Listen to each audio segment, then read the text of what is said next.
Well, thank you. So taking it back to when I first decided to run in both the nomination and the general election in 2019, I heard loud and clear parents saying that they wanted to get the ideology out of the classroom. They wanted to see a change in course from the curriculum that the NDP government was putting into place. And so I am proud that we were able to listen to parents and to change course, in fact, to get ideology out of the classroom.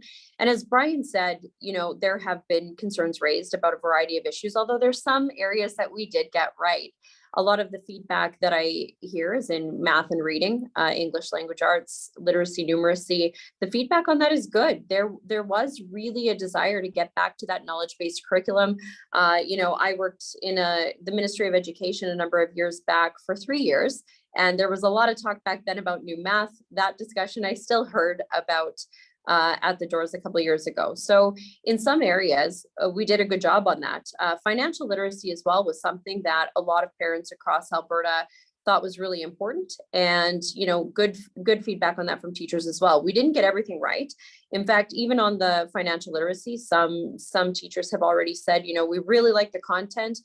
Down the road, we may want to move it into a different subject or somewhere where it may fit better with how schools work and how a classroom is set up. And that's feedback that I would absolutely take. I do think that we missed the mark in some areas. Social studies was one of those areas. Again, teaching children about history and having a good base in knowledge is important.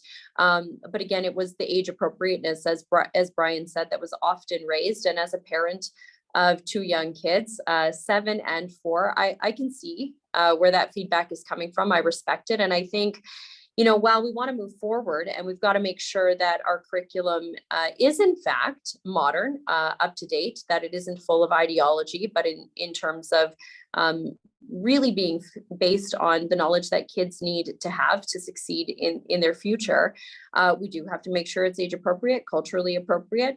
We want to make sure, even right now, the discussions we've been having around the province with what's happening at the federal government, the importance of making sure that kids know where their food comes from and their energy comes from. That's important. But we do need to make sure we're rolling this out in a way that makes sense for teachers, that they're able to have the supports that they need to roll this out in the classroom. We have to rebuild some trust in the process.